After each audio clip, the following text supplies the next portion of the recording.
We are coming back for the main work. President Tinubu, you have to revise your policies. If not, they are going to destroy the nation.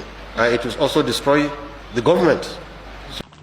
Controversial Islamic cleric Sheikh Ahmad Gumi has accused some Christian groups in Nigeria's Middle Belt of staging fake mass killings to fabricate a genocide narrative in a statement shared on his verified Facebook page. The blood of my people, and they are saying the corpses inside are empty. God of vengeance, where are you? Arise. Is not fair to the Christians of northern Nigeria, neither is it fair to the victims and their families. Because some of us who are talking today, we've been around and we have buried many in numbers. We are in the middle of a war.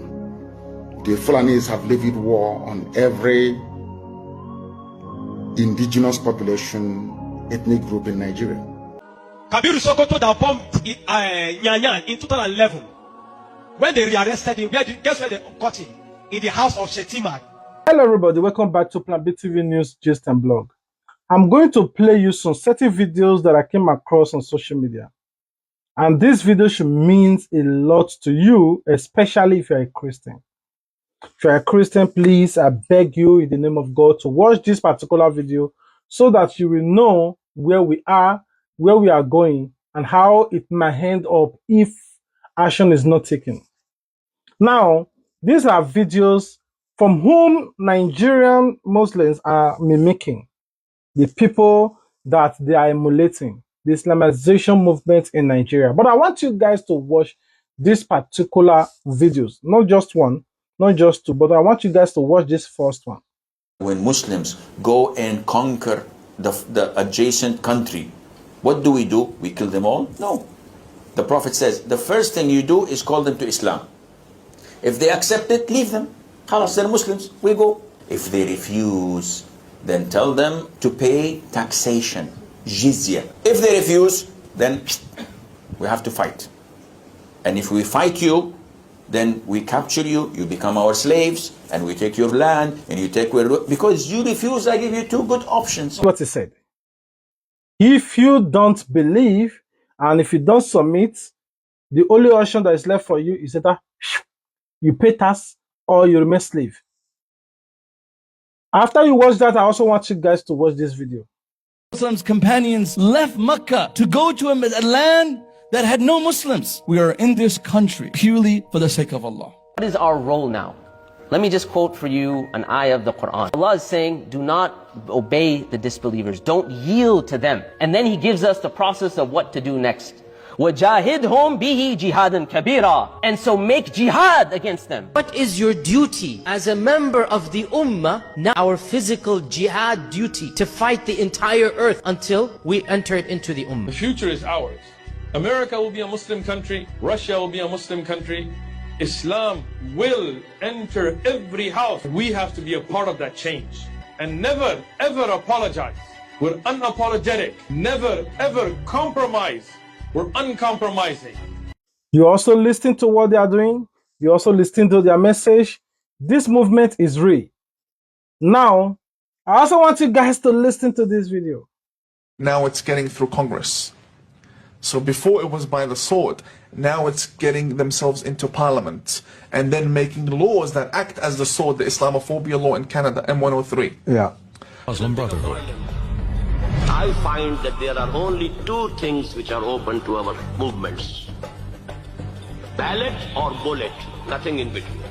I used to say that democracy is haram. Now I say participation in democracy is our jihad.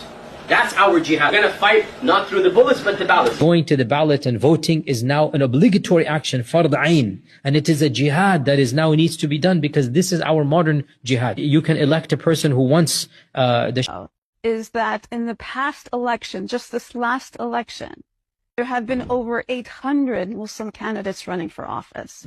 We may end up with about 50 members of Congress in the next 6 years. That's really the essence of dismantling the system of injustice, is to replace it with the people who represent the Prophet ﷺ. Now, this movement is so real, and there is no way out for us anymore.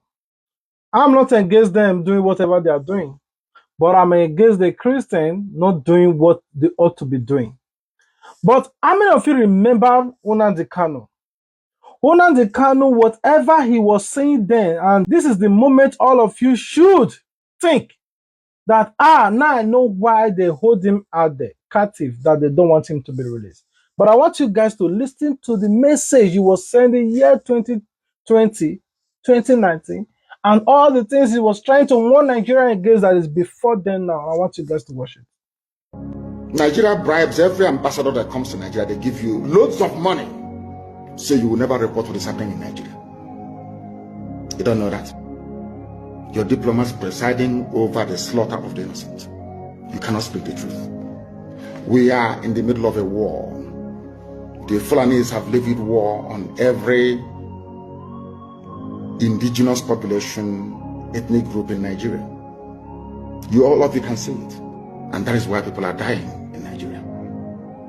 Nigeria is the only place in turmoil, not making it onto the front pages of newspapers all over the world.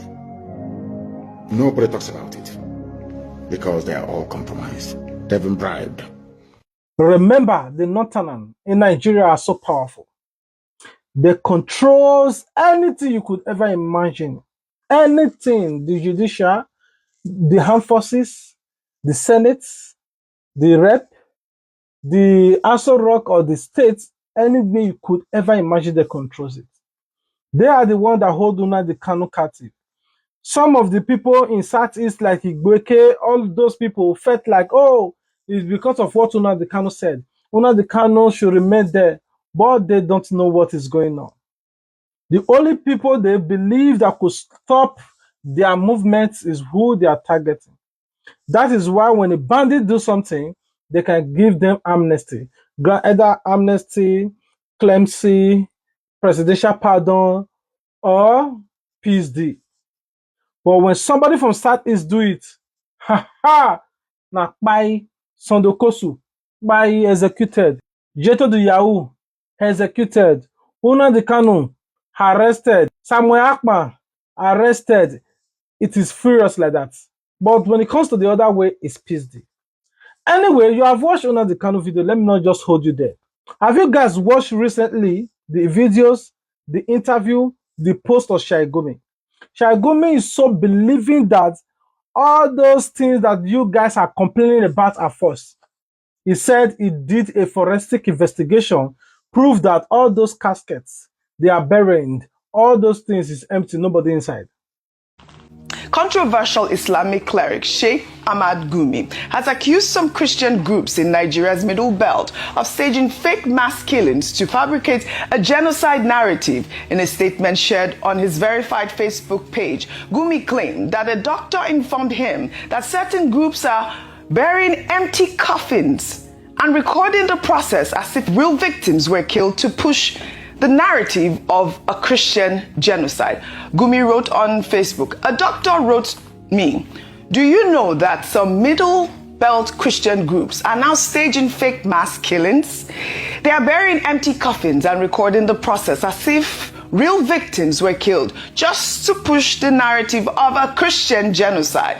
This is desperation at its peak, a disgrace, manipulating information just to provoke hatred and international sympathy. Gumi further described the genocide allegations as part of what he called a well-orchestrated plan to attack Sharia law and fuel Islamophobia.